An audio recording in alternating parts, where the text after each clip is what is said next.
फिलहाल अब कौन किसके सामने, ये हम ग्राफिक्स के जरिए आपको दिखा रहे हैं। लोकसभा चुनाव 2024 छत्तीसगढ़ के संदर्भ में बृजमोहन अग्रवाल राजधानी रायपुर लोकसभा सीट से बीजेपी के कैंडिडेट, तो वहीं विकास उपाध्याय उनसे मुकाबला करेंगे कांग्रेस के कैंडिडेट। जैसे कि हमने आपको बताया कि 6 सीटें जो हैं जिन पर नामों का ऐलान कांग्रेस ने कर दिया है।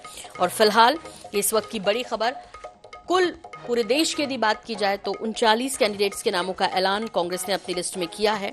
और इस लिस्ट में 15 जनरल कैटेगरी के हैं, जबकि 24 एसटी, एससी, ओबीसी और अल्पसंख्यक कैंडिडेट्स इसमें शामिल किए गए हैं। और इस बीच छत्तीसगढ़ की बात करें तो 11 लोकसभा सीटें हैं, जिसमें से 6 पर कांग्रेस ने अपने प्रत्याशियों के नाम तय कर दिए हैं। आईएनएच 24/7 ने पहले ही बता दिया था कि ये नाम तय हो गए हैं और एक बार फिर से आईएनएच की खबर पर मोहर लगी है। और साथ ही साथ ये तस्वीरें जो ग्राफिक्स के माध्यम से हम आपको दिखा रहे हैं, दरअसल ये वो कैंडिडेट हैं जिन पर आईएनएच ने पहले ही दर्शकों के साथ जानकारी साझा कर ली थी कि इस बार यानी 2024 लोकसभा चुनाव में चुनाव मैदान में ये कैंडिडेट उतरने जा रहे हैं। और भूपेश बघेल जी उतर रहे हैं राजनांदगांव से, पूर्व मुख्यमंत्री भी हैं छत्तीसगढ़ के। और अब उनका जो मुकाबला है वो संतोष पांडे से होना है, लेकिन जैसे अभी हमारे प्रधान संपादक जी बता रहे थे कि संतोष पांडे जी से कम उनका मुकाबला होगा, चूंकि वो रमन सिंह का संसदीय क्षेत्र है, उनकी प्रतिष्ठा से जुड़ा हुआ विषय है। तो अब दोनों ही पूर्व मुख्यमंत्री जो हैं छत्तीसगढ़ के, उनका मुकाबला राजनांदगांव में देखने को मिलेगा। विकास उपाध्याय युवा नेता हैं और उनका मुकाबला वरिष्ठ नेता और अजय भी यदि कहें बीजेपी के नेता जो लगातार राजधानी रायपुर की यदि बात कर लें और यहां से विधायक बनते आ रहे हैं वो, ऐसे में अब उनका मुकाबला लोकसभा चुनाव में होने जा रहा है। तो देखना दिलचस्प होगा, ये सीट अपने आप में दिलचस्प हो गई। ज्योत्सना महंत जिनकी तस्वीर आप देख रहे हैं, ये कोरबा से चुनाव मैदान में है और बीजेपी ने सरोज पांडे जो कि राष्ट्रीय उपाध्यक्ष भी हैं बीजेपी की, वरिष्ठ नेता हैं, डॉक्टर सरोज पांडे को मैदान में उतारा है। यानी अब 2 महिलाओं का मुकाबला कोरबा में देखने को मिलेगा। लेकिन कोरबा जो क्षेत्र है, ആലപ്പുഴയിലെ ജനങ്ങളിലേക്ക് പോകാൻ ഏറ്റവും വലിയ താല്പര്യവും സന്തോഷവും ഉണ്ട്. എന്നാണ് ആലപ്പുഴയിലേക്ക് പോകുന്നത്? അത് തീരുമാനിക്കും. ഇവിടെ ജോലികളുണ്ട്, ഇവിടുത്തെ ജോലികളുണ്ട്, അതുകൂടെ നിർവഹിക്കേണ്ടതായിട്ടുണ്ട്. സംഘടനാ ചുമതല അവിടെ ഇരുന്ന് നിർവഹിക്കാൻ പറ്റുന്നതാണ്. അല്ല, ഞാൻ കോൺഗ്രസ് പ്രസിഡന്റിനോട് അത്തരം കാര്യങ്ങളിൽ ആവശ്യമായ ക്രമീകരണങ്ങളോട് ഏർപ്പെടുത്താൻ പറഞ്ഞിട്ടുണ്ട്. ഞങ്ങൾ ഒരു ക്രമീകരണങ്ങൾ तो फिलहाल कांग्रेस ने सूची जारी की, उसके बाद पत्रकारों के सवालों के जवाब फिलहाल देते हुए दिल्ली से ऐसी तस्वीरें आप देख रहे हैं। केसी वेणुगोपाल को सुन रहे थे आप।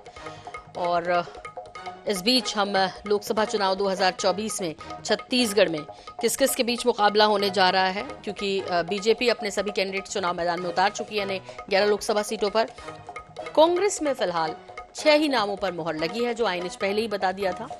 और ठीक उन्हीं नामों पर मोहर लगी है। यानी एक बार फिर से हमारी जो सूची है वो 100% सटीक साबित हुई है। तो कांग्रेस के प्रत्याशी रायपुर लोकसभा क्षेत्र की बात करें, विकास उपाध्याय होंगे, बृजमोहन अग्रवाल जी जो कि बीजेपी के वरिष्ठ नेता भी हैं और वर्तमान में मंत्री भी हैं। और उनका मुकाबला विकास उपाध्याय से होने जा रहा है। जांजगीर चांपा के से कांग्रेस के प्रत्याशी शिव डहरिया होंगे, पूर्व मंत्री हैं छत्तीसगढ़ के। कांग्रेस की सरकार में शिव डहरिया पूर्व मंत्री रहे, बड़े नेता हैं। और ये एससी आरक्षित सीट है जांजगीर चांपा, जहां से चुनाव मैदान में शिव डहरिया इस बार उतर रहे हैं कांग्रेस कैंडिडेट के रूप में। तो भाजपा ने आज से हफ्ते भर पहले जो सूची जारी की है वो भी हम आपको साथ ही साथ दिखा रहे हैं और अपने कैंडिडेट्स को चुनाव मैदान में उतारा है। भाजपा की पहली सूची में चिंतामणि महाराज सरगुजा से चुनाव मैदान में है और जांजगीर चांपा से कमलेश जांगड़े को टिकट दिया है। अब उनका मुकाबला शिव डहरिया से होना है। वहीं बस्तर की बात करें तो महेश कश्यप को टिकट मिला है। अभी कांग्रेस की बात करें तो यहां पर पेच फंसा हुआ है। इधर रायगढ़ की बात कर लेते हैं। राधेश्याम राठिया पर भरोसा जताया है बीजेपी ने। कांग्रेस ने अभी इस सीट पर फैसला नहीं लिया है। इधर राजनांदगांव से बीजेपी प्रत्याशी हैं संतोष पांडे।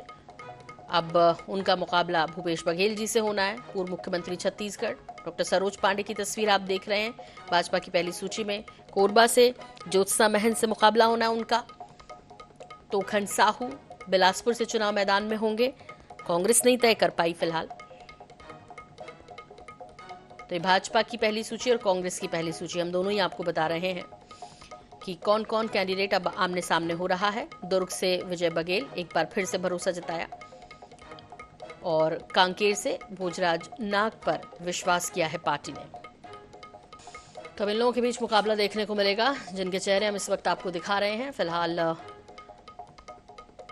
कांग्रेस की पहली सूची आ गई है और कौन कहां से खड़ा हो रहा है। तिरुवनंतपुरम से शशि थरूर को टिकट मिल गया है। वायनाड से चुनाव लड़ेंगे राहुल गांधी, जिनका सबसे पहले नाम भी लिया केसी वेणुगोपाल ने। बेंगलुरु ग्रामीण से डीके सुरेश को मौका मिला है। तिरुवनंतपुरम से शशि थरूर को मौका मिला है। तो बीजेपी ने अपनी पहली लिस्ट में 195 उम्मीदवारों को मैदान में उतारा, जबकि कांग्रेस ने अभी 39 सीटों पर ही नाम तय किए हैं। और केरल की वायनाड लोकसभा सीट से चुनाव लड़ेंगे राहुल गांधी। ये सीईसी की बैठक में फैसला हुआ और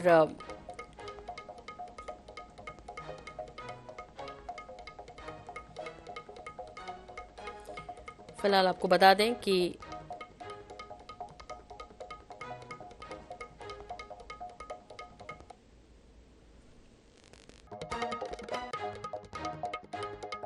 कांग्रेस ने अपनी पहली सूची में कई बड़े नाम रखे हैं। जैसे हमने आपको बताया, वायनाड से केरल के राहुल गांधी चुनाव मैदान में उतरेंगे। तिरुवनंतपुरम से शशि थरूर, अल्पुझा से केसी वेणुगोपाल, राजनांदगांव से पूर्व मुख्यमंत्री भूपेश बघेल, मेघालय से विसेंट पाला, त्रिपुरा वेस्ट से आशीष साहा का नाम फिलहाल इस लिस्ट में सामने आया है।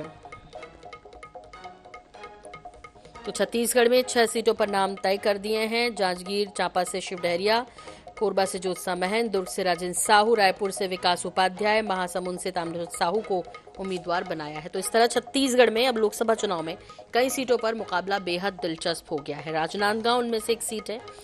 दोनों ही पूर्व मुख्यमंत्री जो हैं, जहां पूर्व मुख्यमंत्री डॉक्टर रमन सिंह छत्तीसगढ़ के, उनकी प्रतिष्ठा, उनका संसदीय क्षेत्र रहा राजनांदगांव, जहां से पूर्व मुख्यमंत्री भूपेश बघेल चुनाव मैदान में उतर रहे हैं। यहां पर इसके पहले चुनाव में 2019 की हम बात करें तो भोलाराम साहू थे कैंडिडेट, और अब पूर्व मुख्यमंत्री भूपेश बघेल, वरिष्ठ नेता बीजेपी के। इसी तरह रायपुर की बात करें तो विकास उपाध्याय पर भरोसा जताया पार्टी ने।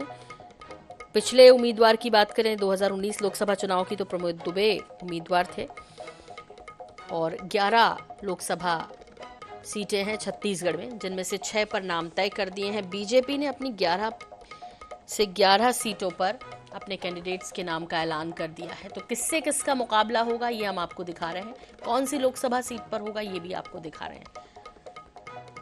तो कमलेश जांगड़े वर्सेस शिव कुमार डहरिया देखने मिलेगा जांजगीर चांपा में, ऐसी सीट है ये। दुर्ग सीट राजेंद्र साहू वर्सेस विजय बघेल यहां पर देखने को मिलेगा।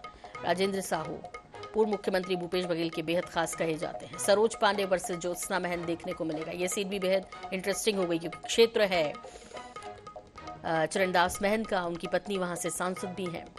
और अब मुकाबला डॉक्टर सरोज पांडे से होने जा रहा है, जो कि राष्ट्रीय उपाध्यक्ष हैं बीजेपी की। और ये राजनांदगांव में संतोष पांडे वर्सेस भूपेश बघेल देखने को मिलेगा।